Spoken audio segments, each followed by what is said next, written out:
Thomas the Tank Engine. Dear Christopher, here is your friend Thomas the Tank Engine. He wanted to come out of his station yard and see the world. These stories tell you how he did it. I hope you will like them because you helped me to make them. Your loving Daddy, the Reverend Wilbur Audrey. Thomas and Gordon. Thomas was a tank engine who lived in a big station. He had 6 small wheels, a short stumpy funnel, a short stumpy boiler, and a short stumpy dome. He was a fussy little engine, always pulling coaches about. He'd pull them into the station, ready for the big engines to take out on long journeys. And when trains came in and the people had got out, he would pull the empty coaches away so that the big engines can go and rest.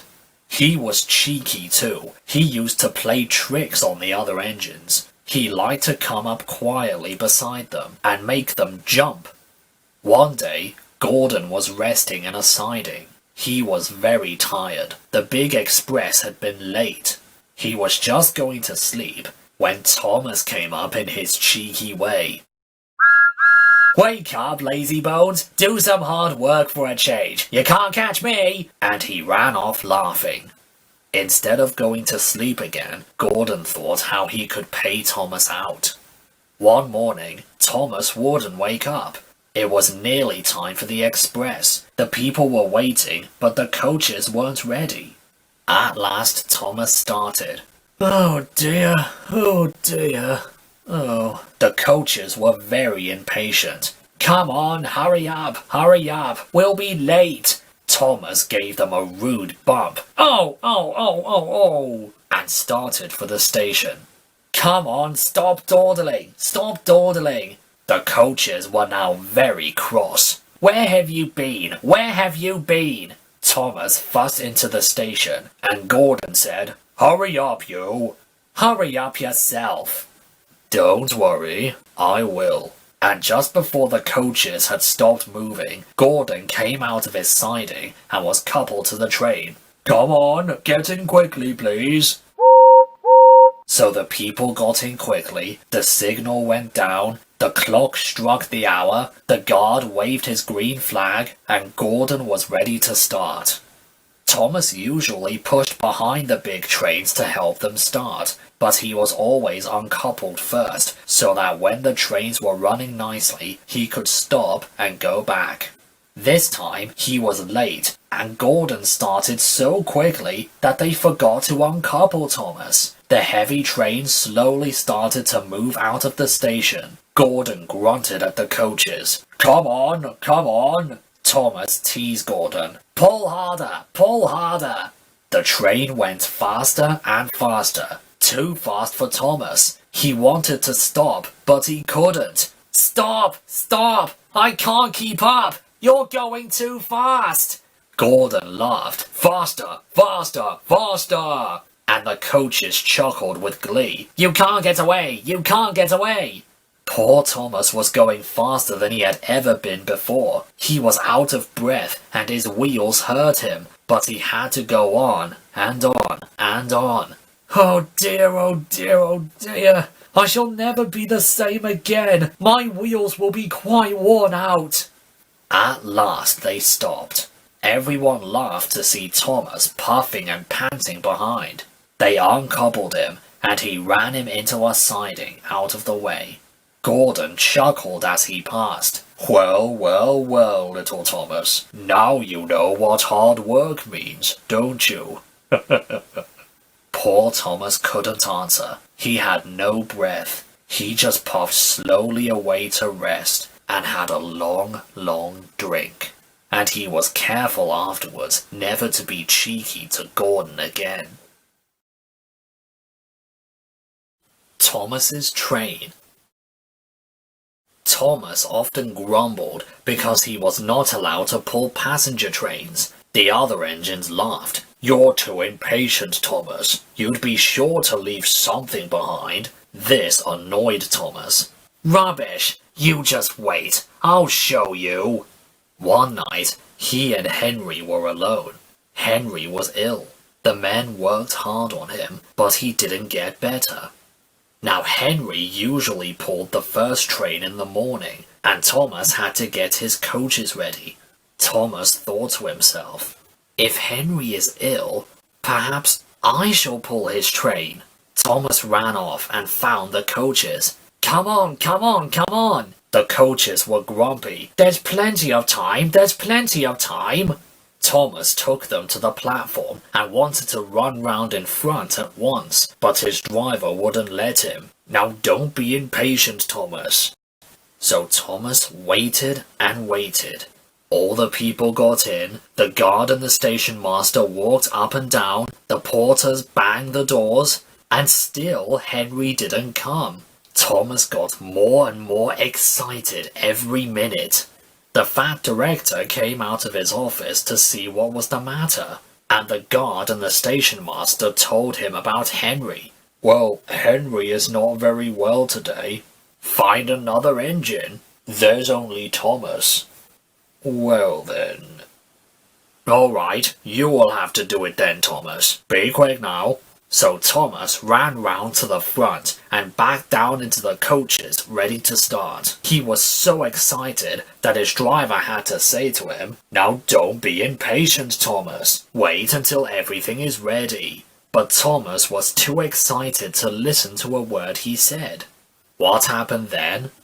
No one knows. Perhaps they forgot to couple Thomas to the train. Perhaps Thomas was too impatient to wait till they were ready, or perhaps the driver pulled the lever by mistake. Anyhow, Thomas started. People shouted and waved at him, but he didn't stop. Thomas thought to himself, they're waving because I'm such a splendid engine. Henry says it's hard to pull trains, but I think it's easy. And he pretended to be like Gordon. Faster, faster, faster! As he passed the first signal box, he saw the man leaning out, waving and shouting. And he thought to himself, they're pleased to see me. They've never seen me pulling a train before. It's nice of them to wave. And he hurried on. Faster, faster, faster! But he soon came to a signal at danger. Oh, bother! I must stop. And I was going so nicely too. What a nuisance signals are. And he blew an angry... One of the signalmen came up. Hello, Thomas. What are you doing out here? I'm pulling a train. Can't you see? Where are your coaches then? Thomas looked back. Why, bless me, if we hadn't left them behind. Yes, you'd better go back quickly and fetch them. Poor Thomas. He was so sad he nearly cried. But his driver said, cheer up now. Let's go back quickly and try again. At the station, all the passengers were talking at once. They were telling the fat controller, the station master and the guard what a bad railway it was. But when Thomas came back and saw how sad he was, they couldn't be cross. So they coupled him up to the train, and this time he really pulled it. But for a long time afterwards, the other engines laughed at Thomas and said, Look, there's Thomas, who wanted to pull a train but forgot about the coaches. Thomas and the trucks. Thomas used to grumble in the sheds at night. I'm tired of pushing coaches. I want to see the world. The other engines didn't take much notice, for Thomas was a little engine with a long tongue. But one night, Edward came into the shed. He was a kind little engine, and he felt sorry for Thomas. Thomas, I've got some trucks to take home tomorrow. If you take them instead, I can push coaches to the yard. Thomas was delighted. Thank you, Edward, that will be nice. So they asked their drivers the next day if they could change, and the drivers said yes. Thomas ran off happily to find the trucks. Now trucks are silly and noisy. They talk a lot and they don't attend to what they're doing. They don't listen to their engine, and when he stops, they bump into each other, screaming, Oh, oh, oh, oh, oh, oh, oh, whatever is happening? and I'm sorry to say they played tricks on an engine who was not used to them. Edward knew all about trucks, and he warned Thomas to be careful, but Thomas was too excited to listen. The shunter fastened the coupling, and the signal dropped. Thomas was ready. The guard blew his whistle. Thomas answered and started off. But the trucks weren't ready. Oh, wait, Thomas, wait! But Thomas wouldn't wait. Come on! And the trucks grumbled slowly out of the siding, onto the main line. Thomas was happy. Come along! And the trucks grumbled. All right, don't fuss! They clattered through stations and rumbled over bridges. Come along! And they rushed through the tunnel of which Henry had been shut up. Then they came to the top of the hill where Gordon had stuck, and Thomas's driver said, Steady now, Thomas, steady. And he shut off steam and began to put on the brakes. Thomas called out, We're stopping! And the trucks answered back, No! And they bumped into each other. Go on! And before his driver could stop them, they pushed Thomas down the hill and were rattling and laughing behind him. Poor Thomas tried hard to stop them from making him go too fast. Stop pushing! But the trucks wouldn't stop. They just giggled in their silly way. Thomas was glad when they got to the bottom. Then he saw in front the place where he had to stop. Oh dear, what shall I do?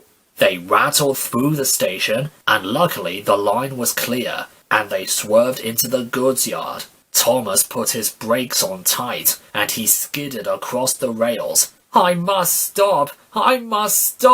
And he shut his eyes tight. When he opened them, he saw that he had stopped just in front of the buffers, and there, watching him, was the fat director. Thomas, what are you doing here? I've brought Edward's trucks. Why did you come in so fast? I didn't mean to. I was pushed. Pushed? Haven't you pulled trucks before? No. Then you have a lot to learn about trucks, little Thomas. They are silly things and must be kept in their place. After pushing them about here for a few weeks, you will know just as much about them as Edward. Then you will be a really useful engine.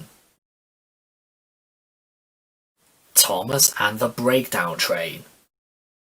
Every day, the fat director came to the station to catch his train, and he always grinned at Thomas and said, Morning, Thomas. There were lots of trucks in the yard, and Thomas had to push and pull them into their right places. He worked hard. He knew now that he was not as clever as he had thought, and he wanted to know all about trucks so as to be a really useful engine.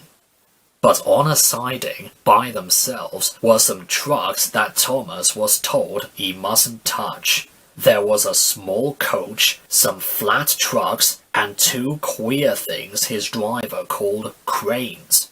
That's the breakdown train, Thomas. And when there's an emergency, the workmen get into the coach and the engine takes them quickly to help the hurt people and to clear and mend the line. The cranes are for lifting heavy things like engines and coaches and trucks. One day, Thomas heard an engine whistling. Help! Help! And a goods train came rushing through, very fast. The engine, a new one called James, was frightened. His brake blocks were on fire, and smoke and sparks streamed out of each side. They're pushing me! They're pushing me! Those silly trucks are pushing me! And the trucks just laughed. Poor James disappeared under the bridge, whistling for help. Help! Help! Thomas the tank engine didn't know what to do. I'd like to teach those trucks a lesson. Presently, a man came running. James is off the line! The breakdown train! Quickly! So Thomas was coupled on, the workmen jumped into their coach, and off they went. Thomas worked his hardest. Faster! Faster! Faster! Oh, bother those trucks and their tricks. I just only hope poor James isn't hurt. They found James and the trucks at a bend in the line. The brake van and the last few trucks were still on the line, but the front ones were piled in a heap. James was in a field with a cow looking at him, and his driver and fireman were feeling him over to see if he was hurt. Never mind, James, it wasn't your fault. We always said those wooden brakes were no good.